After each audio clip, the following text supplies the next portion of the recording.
Alors, les poissons, c'est ce qui est caché. Vous savez, toute la symbolique de l'écriture, hein, c'est ce qui est, vous savez, la pêche miraculeuse. Il faut sortir des poissons, puis à la résurrection, ils sortent des gros poissons. Donc ça, c'est tout ce qui est un peu intérieur. Pourquoi je vous dis ça? Parce que, puisqu'il semblerait que ce qui est caché sera dévoilé, donc on est invité à aller à la pêche. Voilà. Donc il va falloir sortir de nos mers intérieures, hein, bien sûr, hein. Nous sommes dans une église. Hein, voilà. Donc il va falloir que nous allions repérer un peu en nous quels sont...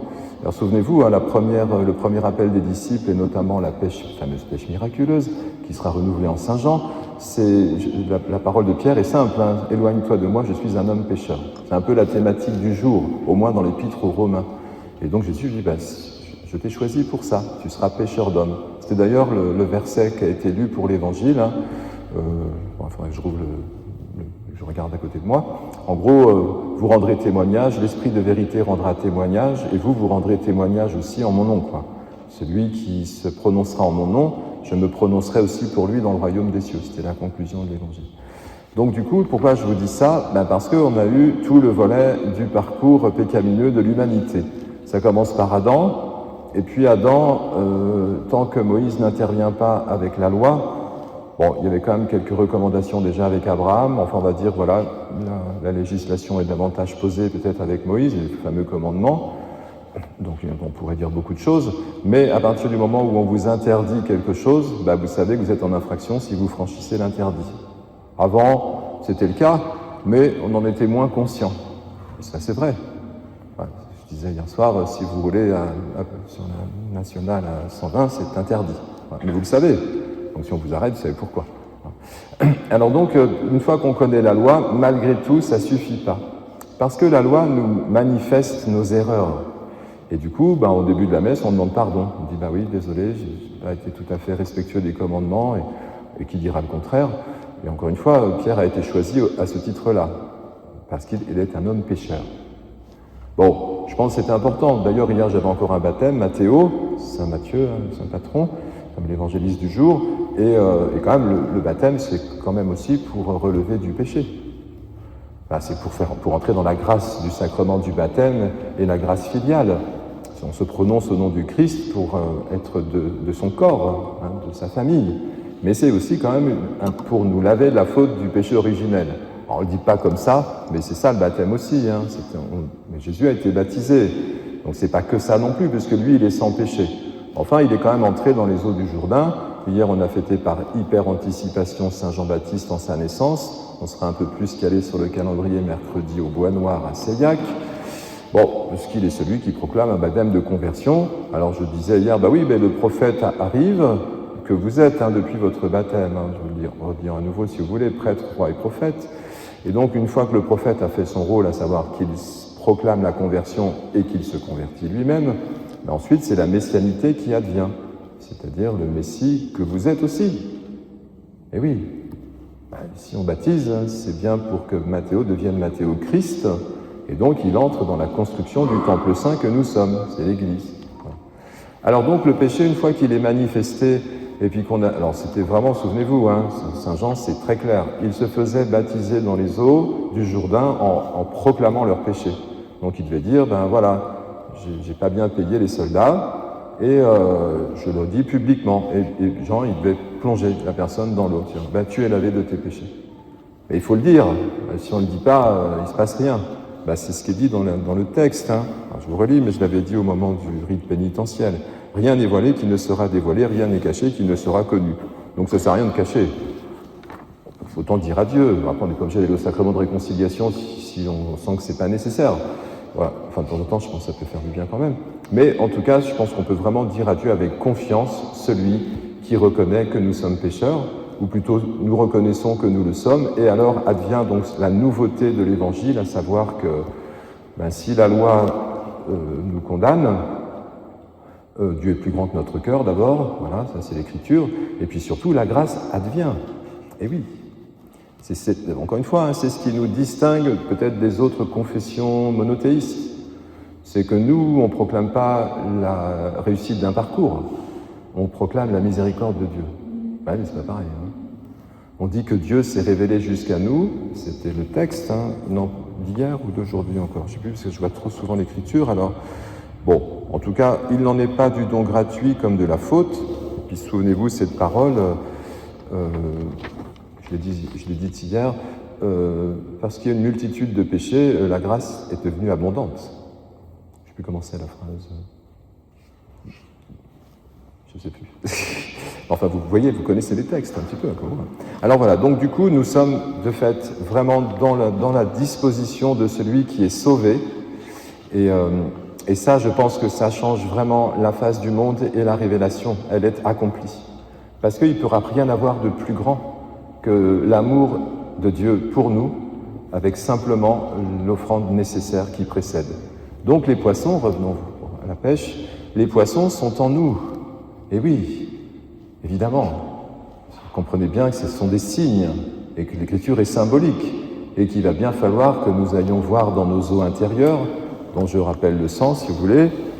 Les eaux en hébreu c'est shamayim, non ça c'est les cieux. Les cieux en hébreu c'est shamayim et shamayim ça veut dire le nom dans les eaux. Shem c'est le nom de Dieu, votre filiation. Et mayim c'est les eaux. Donc, les cieux, pour que nous puissions accéder aux cieux, ça veut dire qu'il va falloir que nous trouvions dans notre intériorité cette filiation qui doit se révéler. Il faut descendre dans nos profondeurs, ce que Jésus fera jusqu'aux enfers, disons-nous dans le credo, et c'est bien dans ces profondeurs-là que nous pouvons manifester quelque chose. C'est-à-dire que nous pouvons dire, c'est le rôle du prophète, à voix haute, ce que Jésus dit, je vous ai dit discrètement dans l'oreille, dites-le à voix haute. On a eu Élie cette semaine, voilà, dans l'écriture qui était proposée, là, plusieurs jours. Et Élie, on le sait, c'est le prophète de feu qui monte sur un char de feu, et voilà, et Élisée qui le voit et qui reçoit double part. On va méditer un peu sur ces textes-là, mais souvenons-nous qu'Élie, il n'a pas tout fait bien. C'est le prophète de feu, bien sûr qu'il condamne les prophètes d'idoles. Les faux prophètes, si vous préférez, prophètes de Baal.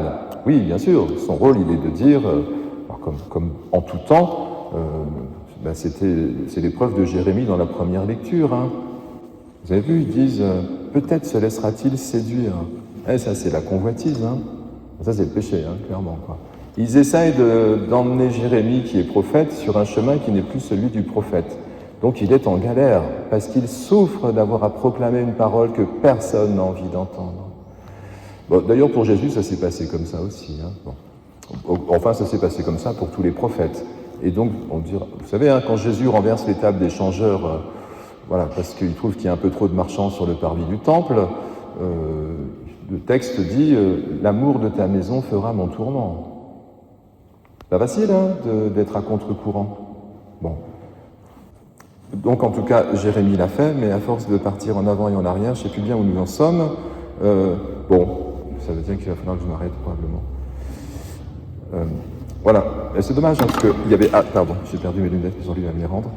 C'est dommage parce que sûrement il y avait une conclusion qui était importante, mais vous en avez compris le principe, merci Jean-Louis, c'est que nous en remettons à celui qui nous justifie à condition de visiter notre intériorité. C'est assez simple, et je pense que une fois que le monde aura compris quel est le don que Dieu nous fait, alors il n'y a plus à avoir peur de Dieu. C'est celui qui, encore une fois, nous propose un chemin de liberté. Mais c'est extraordinaire. Vous savez mes addictions à la grâce. Mais quand même, à partir du moment où nous savons que Dieu est le compagnon de notre route, oui, on ne va pas le renier, puisque c'est lui qui nous permet de vivre libre ici-bas. Donc le témoignage advient assez rapidement. À partir du moment où vous êtes heureux de vivre votre foi et que Dieu marche à vos côtés, je trouve que c'est une chance extraordinaire. Mais les gens, je pense, le reconnaissent, ça. Je vois bien dans la multitude de gens que nous rencontrons. Et donc, voilà, c'est peut-être qu'il faut finir par ça. Vous savez, le méchant, il n'est pas à côté de vous. Peut-être c'est ça que j'aurais dû vous dire dès le début. Parce que nos poissons intérieurs, un petit peu ce qui navigue dans nos eaux troubles, souvent, oui, certainement, il se révèle particulièrement comme nous sommes dans une interaction négative avec l'extérieur, parce que nous sommes un être de relation, donc on vit avec ce monde. Hein. Oui, mais c'est quand même parce que l'autre qui est à côté de moi me génère en moi des états d'âme que je peux peut-être prendre conscience de ce que je vais remettre à Dieu. Alors évidemment, Jérémie, il a peut-être des adversaires très concrets à l'extérieur. Mais vous savez, Jérémie, comme Isaïe, c'était là où j'en étais tout à l'heure, non, pardon, comme Élie, Élie tue tous les prophètes de Baal, puis à la fin, il se rend compte que peut-être il était un peu trop loin dans sa justice militaire. Et pour le coup, il monte au mont Horeb pour demander pardon. « Je ne suis pas meilleur que mes pères », dira-t-il. Et là, vous vous souvenez, c'est le fameux souffle qui fait que Dieu ne se révèle pas dans l'ouragan, ni dans la tempête, ni dans le feu, hein, mais dans un souffle, un petit souffle discret qui dit « Mais relève-toi, Élie, je t'envoie à nouveau ». Vous voyez, mais il a fallu qu'il fasse l'expérience de ses limites pour s'appuyer sur la grâce de celui qui libère. Et tous ont fait ça, et Jésus aussi, bien sûr. Il est sans péché, hein, on est d'accord. Oui, mais n'empêche qu'au moment de l'épreuve, il a demandé à son Père la grâce nécessaire pour passer d'une rive à l'autre. Il a quand même traversé de sa passion à la résurrection. Alors donc, encore une fois, très bien, surveillons peut-être, hein, retenez alors plutôt cette dimension-là, mais surveillons nos interactions extérieures, non pas pour nous méfier des autres, mais parce que l'autre qui me semble être un adversaire me renvoie tout simplement à l'autre versant de moi-même, je vous l'ai déjà dit, adversus, c'est ce qui se passe dans votre cœur. Et ce qui se passe dans notre cœur, c'est bien autrui qui peut le révéler. Mais est-ce que l'adversaire se trouve à l'extérieur ou à l'intérieur? C'est une vraie question. Bon, au moins s'il est à l'intérieur, c'est plus simple parce qu'à l'extérieur, vous ne pourrez pas faire grand-chose. Essayez de changer l'autre, courage, vous n'y arriverez pas. Par contre, vous pouvez trouver l'équilibre et la paix nécessaires en remettant à Dieu vos adversités. Et peut-être qu'alors, le poisson qui a été attrapé va construire en vous votre filiation. Et puis peut-être qu'alors, celui que vous aimeriez voir changer va changer parce que vous-même avez changé. Vous savez, Jésus est mort pour tous, mais il a fait la conversion nécessaire devant les adversaires ou les inimitiés qui étaient devant lui. Je ne dis pas que c'est facile, mais on ne vous a pas demandé d'y arriver, on vous a demandé de remettre à Dieu ce que vous n'arriviez pas, car rien n'est impossible à Dieu. Alors voilà, Jérémie il en a fait l'expérience, on va terminer par une parole positive, on voit c'est positif ce que je vous ai dit. Mais Jérémie dit ceci: « Seigneur de l'univers, toi qui scrutes l'homme juste, toi qui vois les cœurs et les reins, fais-moi voir la revanche que tu leur infligeras sur vos ennemis intérieurs, hein, vous retraduisez maintenant. Car c'est en toi que j'ai remis ma cause. » Et il termine par le Magnificat. Hein. « Chantez le Seigneur, louez le Seigneur, il a délivré le malheureux de la main des méchants. » Le méchant est en vous, pas à l'extérieur. Il y en a, hein, je vous rassure, hein, vous le savez. Mais c'est en nous qu'il faut travailler. Cette conversion-là est un chemin qui nous fera, encore une fois, construire le corps du Christ, chemin sur lequel nous sommes appelés et accompagnés. Donc c'est le Magnificat, et Marie, croyez-moi, elle est bien douce et humble, donc elle chantera, vous connaissez, hein, il faudrait commencer par le début pour ne pas perdre le verset qui m'intéresse. Il délivre le pauvre, non c'est pas ça. J'y pensais tout à l'heure quand j'étais sur mon siège, là, mais j'ai oublié. Vous voyez, vous ne connaissez pas le Magnificat? Si. Mon âme exalte le Seigneur, exulte mon esprit en Dieu mon Sauveur. Il s'est penché sur son humble servante. Désormais, tous les âges me diront bienheureuse, le puissant fit pour moi des merveilles, saint est son nom. Sa miséricorde s'étend d'âge en âge sur ceux qui le craignent. Et la suite? Il renverse les puissants de leur trône. Il élève les humbles. Mais vous avez oublié le verset qui précède.